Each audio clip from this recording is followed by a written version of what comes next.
দর্শক এ বিষয়ে আরো জানাতে চট্টগ্রাম থেকে সরাসরি যুক্ত হচ্ছেন সহকর্মী সাইফুল মাহমুদ। সাইফুল, একের পর এক তো ছিনতাই হয়ে যাচ্ছে, এর থেকে নিস্তার পাওয়ার জন্য আসলে পুলিশের তৎপরতা কেমন দেখতে পাচ্ছেন জানাবেন।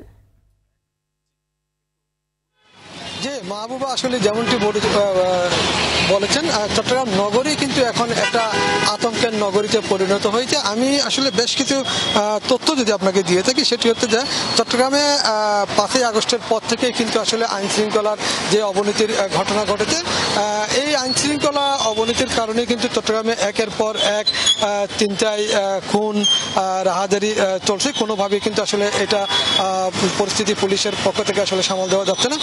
এমনকি সাধারণ মানুষ তো বটেই, সেখান থেকে কিন্তু কোনোভাবে রেহাই পাচ্ছে না পুলিশ এবং আইনজীবী। বেশ কয়েকদিন আগে এক মহিলা আইনজীবীর গলা থেকে আসলে ছিনতাইকারীরা স্বর্ণের চেন ছিনতাই করে নিয়ে যায় এবং পতেঙ্গাতে একটি ঘটনা ঘটে, সেখানে বেশ কিছু যুবক আসলে মাদক সেবন করছেন। এই সময় পুলিশ গিয়ে তাদেরকে বাধা দেয়। পুলিশ কিন্তু সে তার পরিচয় দেওয়ার পরও কিন্তু পুলিশের উপরে হামলা করে এবং সেখানে তিনি কিন্তু জানিয়েছেন তিনি পতেঙ্গা থানার এসআই।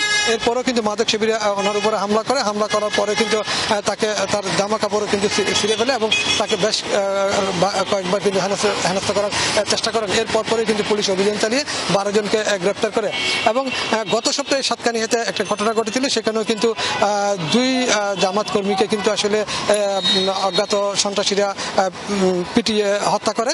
এরপরেই কিন্তু পুলিশ তৎপরতা দেখাচ্ছেন। কিন্তু একটা বিষয় জানিয়ে রেখে, সেটা হচ্ছে পুলিশ কমিশনার এবং জেলা পুলিশের এসপি তারা জানিয়েছেন তারা চেষ্টা করছেন আইন শৃঙ্খলা পরিস্থিতি উন্নতি করার জন্য, কিন্তু কতটুকু উন্নতি করবে কিন্তু সেটা কিন্তু দেখার বিষয়। যেহেতু সামনে ঈদ, এই ঈদকে ঘিরে কিন্তু ব্যবসায়ীদের মধ্যে ইতিমধ্যে একটা আতঙ্ক তৈরি হয়েছে।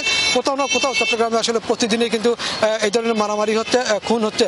এবং আরেকটা বিষয় জানিয়ে রেখে, সেটি হচ্ছে যে কিছুক্ষণ আগে দুপুর 1টার দিকে সীতাকুণ্ডের গুলিয়াখালী সমুদ্র সৈকতে এক নারী ধর্ষিত হয়েছেন। 4 জন কিশোর। ধন্যবাদ আপনাকে।